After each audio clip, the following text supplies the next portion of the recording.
বিএনপির আসলাম চৌধুরী প্রার্থিতা বাতিল করলেন আপিল বিভাগ। নতুন করে ভোট হবে কিনা জানা যাবে পূর্ণাঙ্গ রায়ের পর।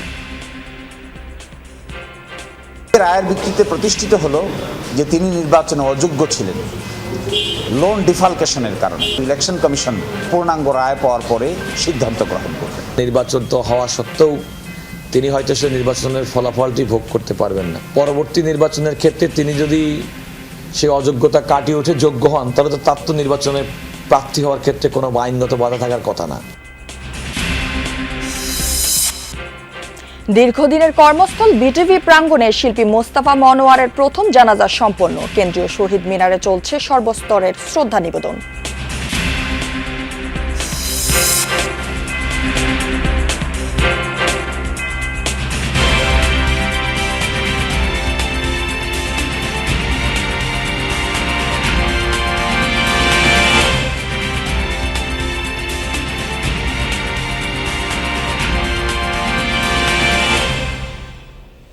দর্শক, আমন্ত্রণ যমুনা নিউজে।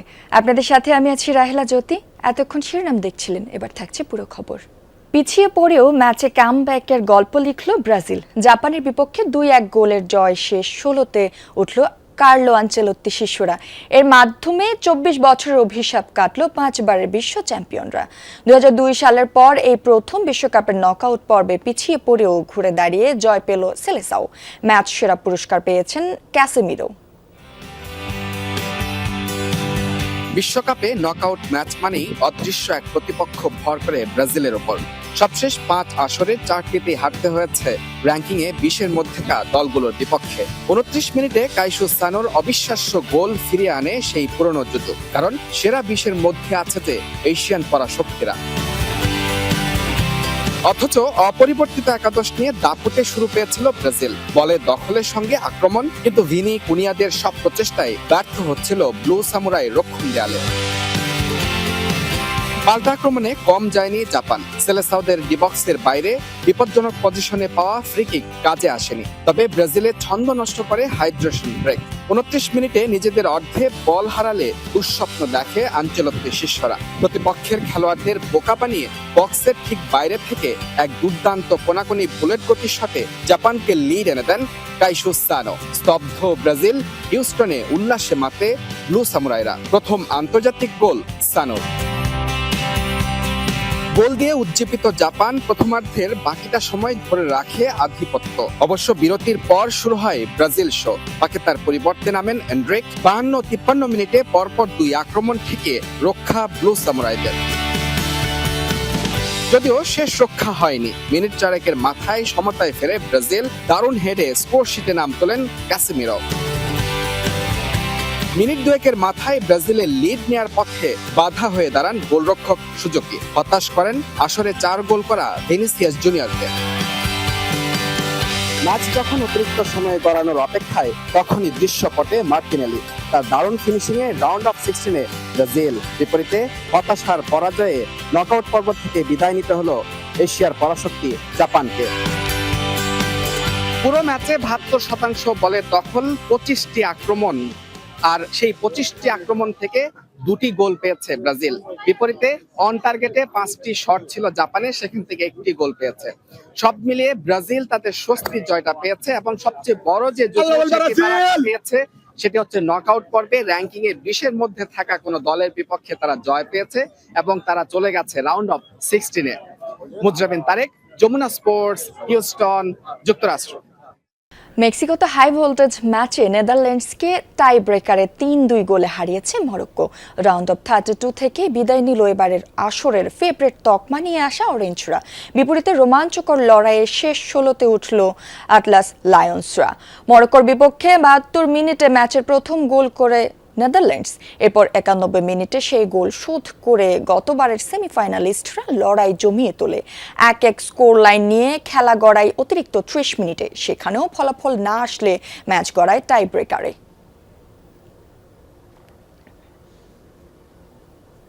টাই ব্রেকারে জার্মানিকে 4-3 গোলে হারিয়ে রাউন্ড অফ 16-এ জায়গা করে নিয়েছে প্যারাগুয়ে। প্রথম 5 শট শেষে 2 দলই ছিল 3-3 গোলে সমতায়। সাডেন ডেথে প্রথম শটই মিস করে জার্মানি। গোল দিয়ে ইতিহাস গড়ে প্যারাগুয়ে। ম্যাচ ছিল 1-1 ব্যবধানে সমতা। আজ রাজা তো কাল ফকির, কাই হাভার্টজ যেন সেটাই দেখলেন। ম্যাচে আর্সেনাল স্ট্রাইকারের গোলেই সমতায় ফিরেছিল জার্মানি। টাই ব্রেকারের প্রথম শটটা তিনিই মিস করলেন। প্রথম 5 শটে জার্মানি মিস করে আরও একটা শট ঠেকিয়ে দেন Paraguay goalkeeper Orlando Gill. Paraguay miss করে শেষ 2 শট, ম্যাচ গড়ায় সাডেন ডেথে। সেখানে প্রথম শটই বারের উপর দিয়ে মারেন জোনাথন টাহ। জোসে ক্যানালের ষষ্ঠ শট জালে জড়ালে জার্মানিকে বিদায় করে শেষ 16তে জায়গা করে নেয় প্যারাগুয়ে। জার্মানি বুঝল লাতিন ফুটবলের ধার। এর আগে ম্যাচের প্রথমার্ধের 45 মিনিটে 79% সময় বল দখলে রাখে জার্মানি। শটও নিয়েছিল 5টা, কিন্তু গোলের দেখা পায়নি। উল্টো 42 মিনিটে প্যারাগুয়েকে এগিয়ে দেন হুলিও এনসিসো। মাতিয়াস গালারজার ক্রসে দারুণ এক হেডে গোলটি করেছেন ফরওয়ার্ড এনসিসো। দ্বিতীয়ার্ধের শুরুতেই জার্মানি সমতায় ফেরে। কাই হাভার্টজ সমতায় ফেরান জার্মানিকে। 54 মিনিটে ফ্লোরিয়ান ভির্টসের ক্রসে দারুণ এক হেডে গোলটি করেন এই আর্সেনাল ফরওয়ার্ড। দ্বিতীয়ার্ধে আর গোল আসেনি, ফলে ম্যাচ গড়ায় অতিরিক্ত 30 মিনিটে, এবারের আসরে প্রথমবার। 102 মিনিটের অপেক্ষা শেষে প্যারাগুয়ের বিপক্ষে লিড নিয়েছিল জার্মানি। জোরালো এক হেডে গোল করেন জোনাথন টাহ, কিন্তু গোলটি বাতিল হয়। গোলকিপারের ভিউ ব্লক করায় পেনাল্টি বক্সের ভেতরে ফাউল ধরা হয়। রেফারি মনিটরে দেখে গোল বাতিলের সিদ্ধান্ত নিশ্চিত করেন। পরে ম্যাচ গড়ায় টাই ব্রেকারে। আফনান পিয়াল, যমুনা স্পোর্টস। ঋণ খেলাপি হওয়ায় চট্টগ্রাম 4 আসনে বিজয়ী বিএনপির আসলাম চৌধুরী প্রার্থিতা বাতিল করেছেন আপিল বিভাগ। এর ফলে আসলাম চৌধুরী এমপি হিসেবে শপথ নিতে পারবেন না। মঙ্গলবার প্রধান বিচারপতির নেতৃত্বাধীন আপিল বিভাগে এই রায় দিয়েছেন। এই আদেশকে মাইল ফলক উল্লেখ করে জামায়াতের প্রার্থীর আইনজীবী শিশির মনির বলেছেন, চট্টগ্রাম 4 আসনে এখন নতুন করে নির্বাচন হবে কিনা সে বিষয়ে পূর্ণাঙ্গ রায় প্রকাশে জানা যাবে।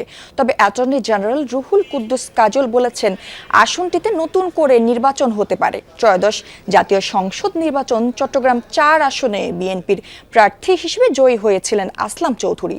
তবে তাকে ঋণ খেলাপি দাবি করে উচ্চ আদালতে শরণাপন্ন হন জামায়াতে ইসলামীর প্রার্থী আনোয়ার সিদ্দিকী।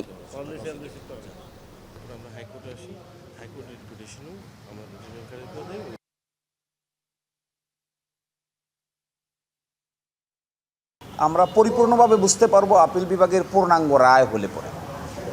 তারপরেও আমরা সাধারণভাবে এই কাজটি মূলত নির্বাচন কমিশন আইন অনুযায়ী পদক্ষেপ নেবেন। যে আপিল বিভাগের পূর্ণাঙ্গ রায়টি না দেখে এর কনসিকুয়েন্স কী হবে বলা উচিত হবে না।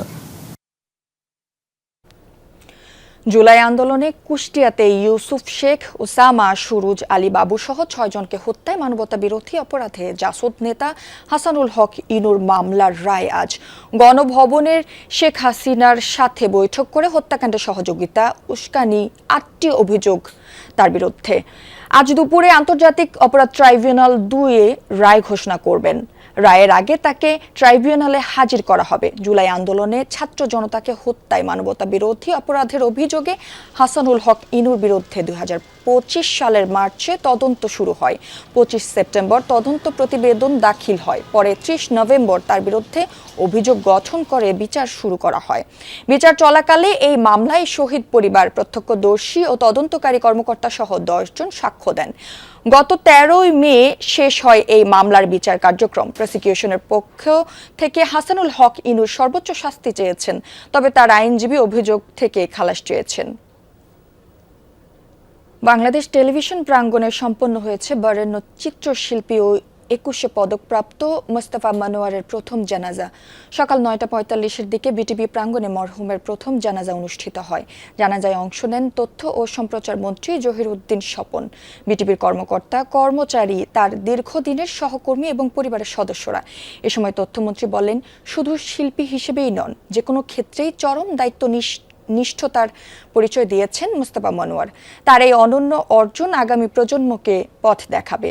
বিটিভি প্রাঙ্গণে জানাজা শেষে বেলা 10:30টার দিকে তার মরদেহ নিয়ে যাওয়া হয়েছে কেন্দ্রীয় শহীদ মিনারে। দুপুর 12:30টা পর্যন্ত সেখানে সর্বস্তরের মানুষের শেষ শ্রদ্ধা নিবেদনের পর ঢাকা বিশ্ববিদ্যালয়ের কেন্দ্রীয় মসজিদে দ্বিতীয় জানাজা এবং চারুকলা অনুষদের শেষ বিদায় জানানো হবে। এরপর বিকেলে বনানী কবরস্থানে চিরশায়িত করা হবে বরেণ্য এই সংস্কৃতিজনকে।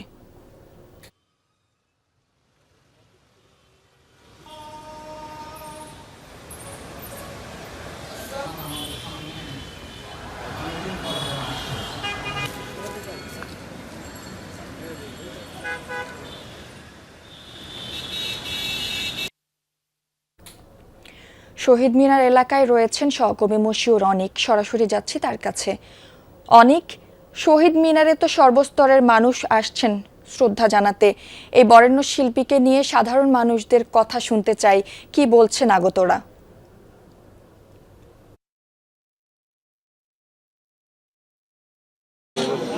সাধারণ মানুষ কিংবা এখানে যারা শ্রদ্ধা জানাতে এসেছেন প্রত্যেকের কথাই আসলে জানাবো, একটু দেখাতে চাই।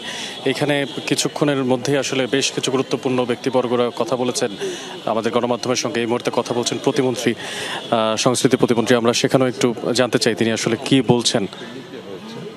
তাই মনে করি যে তার যে কাজ শিশুদের ক্ষেত্রে যেটা বলেন সেটাকেও ধারণ করে আমরা বাংলাদেশে নতুন করে উদ্যোগ নিতে পারি। জানতে চাই আসলে আজকের এই আয়োজনটা একটা বিদায় অনুষ্ঠান হয়েছে যেখানে আমরা সবাই সর্বস্তরের মানুষের সম্মান জানাতে আসবেন, কিন্তু তার রেখে যাওয়া যে কাজগুলো বা তার রেখে যাওয়া যেই পরিকল্পনা, স্বপ্ন, সেগুলো বাস্তবায়নে সংস্কৃতি মন্ত্রণালয় আসলে কিভাবে কাজ করবে ভবিষ্যতে? আমরা ইতিমধ্যেই আমাদের শিল্পকলাকে বলেছি বাংলাদেশে যারা সুস্থ সাবলীল সংস্কৃতি গড়ে তোলার ক্ষেত্রে কাজ করেছেন তাদের সৃষ্টিকর্ম বা শিল্পকর্ম সেটাকে আমাদের ধারণ করার জন্য এটাগুলো সংরক্ষণ করা দরকার। সেই সংরক্ষণের প্রক্রিয়া ইতিমধ্যেই শুরু হয়েছে। আমরা জনাব মোস্তফা মনোয়ারের যে সৃষ্টিশীলতা, যে শিল্পকর্ম, যে অবদান, সেটাকেও আমরা ধরে রাখবো। মোস্তফা মনোয়ারের যেই শেষ রেখে যাওয়া কাজগুলো, যে স্মৃতিগুলো, সেগুলোকে সংরক্ষণের ব্যাপারে আগ্রহ প্রকাশ করছে। আমরা একটু দেখাতে চাই যেখানে সর্বস্তরের মানুষেরা শ্রদ্ধা জ্ঞাপন করছেন সদ্য প্রয়াত বিশিষ্ট শিল্পী, যিনি একই সঙ্গে চিত্রশিল্পী, নির্মাতা, নানাবিধ পদবিতে যিনি আসলে অধিষ্ঠিত ছিলেন বিভিন্ন সময়। তার মরদেহ শেষ সময়ের জন্য সর্বস্তরের মানুষের কাছে শ্রদ্ধা নিবেদনের জন্য এখানে রাখা হয়েছে এবং ঠিক এখান থেকেই তাকে পরবর্তীতে নিয়ে যাওয়া হবে শিল্পকলাতে। সেখানে তার যেই চারুকলাতে নিয়ে যাওয়া হবে, চারুকলাতে সেখানে যেই সর্বশেষ নামাজে জানাজা সেটা অনুষ্ঠিত হওয়ার পরে কিন্তু তার মরদেহকে নিয়ে যাওয়া হবে দাফনের উদ্দেশ্যে বনানীতে। এমনটাই কিন্তু আমরা পরিবারের সূত্রে জানতে পেরেছি। এখানে আরো অনেক বিশিষ্ট ব্যক্তিবর্গরা উপস্থিত আছেন, সাধারণ মানুষরা উপস্থিত আছেন, তার সাবেক যারা ছাত্রছাত্রী, তার পাশাপাশি যারা তার সঙ্গে সহকর্মী দীর্ঘ সময় কাজ করেছেন, কিংবা টেলিভিশনের বিটিভির পর্দায় আপনাদের মনে পড়বে কিনা আমি জানি না, একটা সময় যখন পাপেট শো হতো, সেই পাপেট শোতে তিনি আসতেন, তিনি কথা বলতেন। বিভিন্ন নানা ধরনের যে সমস্ত ক্যারেক্টারগুলো তৈরি করা হয়েছিল সেই সময় শিক্ষামূলক জায়গাগুলো থেকে শিশুতোষ যে সমস্ত আদর্শ তৈরি করার ক্ষেত্রে, দেশপ্রেম তৈরি করার ক্ষেত্রে কাজ করেছেন, সেই সমস্ত মানুষরাও এখানে এসে স্মৃতিচারণ করছেন। বিটিভির পর্দায় দেখা সেই মানুষটি এখন নির্বাক হয়ে শুয়ে আছে শহীদ মিনারের এই প্রাঙ্গণটিতে, যা তাদের হৃদয়কে আরো ভারী করছে। তাদের দুঃখবোধ, তাদের যে কষ্ট, সে কষ্টের কোনো শেষ হয় না বলে তারা আমাদেরকে জানাচ্ছেন। অনেক আপনাকে ধন্যবাদ। চট্টগ্রামের ডেঙ্গু নিয়ন্ত্রণে এবার নেদারল্যান্ডের সংস্থা MSF এর দ্বারস্থ হল স্বাস্থ্য বিভাগ। তাদের সাথে 3 বছরের চুক্তি হয়েছে। রোগ তত্ত্ববিদ ও ডেটা অফিসারের মাধ্যমে তথ্য ও প্রযুক্তিগত সেবা দেবে তারা। সমন্বয়হীনতা দূর করতে চট্টগ্রামের সরকারি বেসরকারি সব সংস্থা থাকছে একই প্রশাসনিক কাঠামোর আওতায়। বন্দরনগরীর বেশিরভাগ নালা, ডোবা, জলাশয় এডিস মশার প্রজনন ক্ষেত্র, ফলে ডেঙ্গুর প্রকোপও কম বেশি থাকে সারা বছর। চট্টগ্রামে গত 3 বছরে অন্তত 4 দফা ভেরিয়েন্ট পরিবর্তন হওয়ায় জটিলতা বেড়েছে আরও। সংশ্লিষ্ট সব সংস্থার মধ্যকার সমন্বয়হীনতাও প্রকট। এ অবস্থায় চট্টগ্রামে ডেঙ্গু নিয়ন্ত্রণে সহযোগিতা নিতে নেদারল্যান্ডসের সংস্থা মেডিসিন সেন্স ফ্রন্টিয়ার্স MSF এর সাথে 3 বছরের চুক্তি করেছে বিভাগীয় স্বাস্থ্য অধিদপ্তর। চুক্তি অনুযায়ী সংস্থাটি লজিস্টিক সহায়তার পাশাপাশি নিজস্ব রোগতত্ত্ববিদ ও ডেটা অফিসার নিয়োগ দেবে সরকারি দপ্তর ও সব হাসপাতালে। মাঠ পর্যায়ে তথ্য নিয়ে জানাবে কোন এলাকায় সংক্রমণ বেশি, সে অনুযায়ী নেওয়া হবে প্রতিরোধ ব্যবস্থা। যন্ত্রপাতি এবং ডেঙ্গু পরীক্ষার কিটস এবং অন্যান্য চিকিৎসা সামগ্রী তারা এখানে আমাদেরকে সাহায্য করবে। পাশাপাশি গবেষণামূলক যে কার্যক্রমগুলো আছে সেই কার্যক্রমগুলোও তারা এখানে অংশগ্রহণ করবে। সমন্বয়হীনতা দূর করতে সিভিল সার্জন কার্যালয়, সিটি কর্পোরেশন এবং সব মেডিকেল কলেজ ও সরকারি বেসরকারি হাসপাতাল থাকবে একই প্রশাসনিক কাঠামোয়।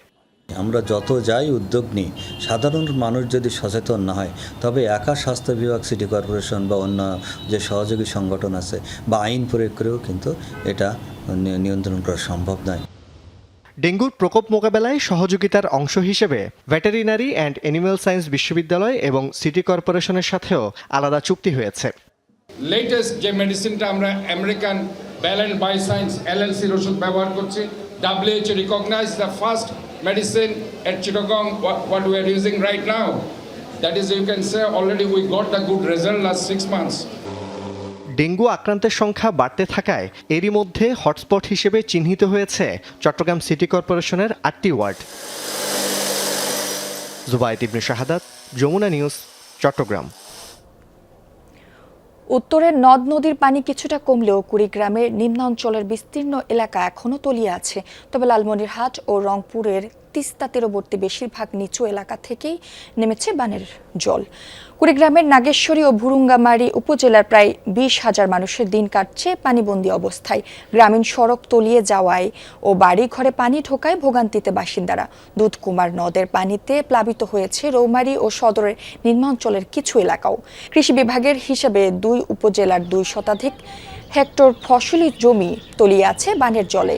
পানি উন্নয়ন বোর্ড জানিয়েছে দুধকুমার নদের পানি কিছুটা কমলেও সোনাহাট রেল সেতু পয়েন্টে এখনো তা বিপদ সীমার উপর দিয়ে প্রবাহিত হচ্ছে। প্লাবনের পাশাপাশি বেড়েছে নদী ভাঙনের তীব্রতাও।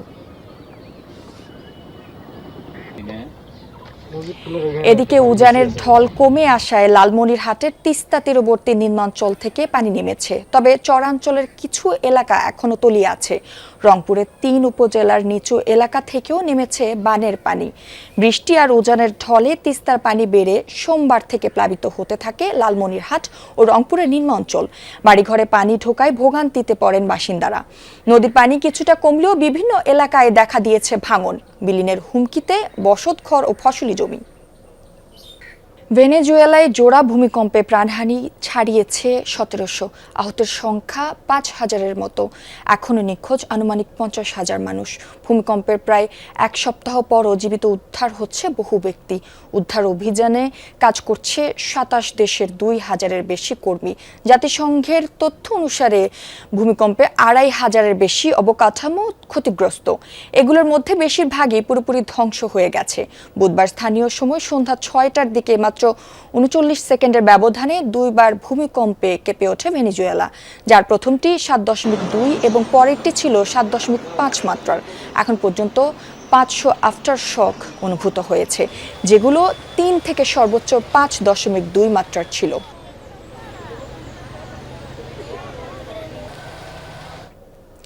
গাজায় থামছে না ইসরায়েলি বাহিনীর বর্বরতা। IDF-এর হামলায় প্রাণ গেল আরও 4 জনের। এদের মধ্যে 8 বছর বয়সী এক শিশুও রয়েছে। হামাস সংশ্লিষ্ট সংবাদ মাধ্যম নিশ্চিত করেছে এমন তথ্য। জানা গেছে মধ্য গাজার দের আল বালা এলাকায় ড্রোন হামলা চালিয়েছে IDF।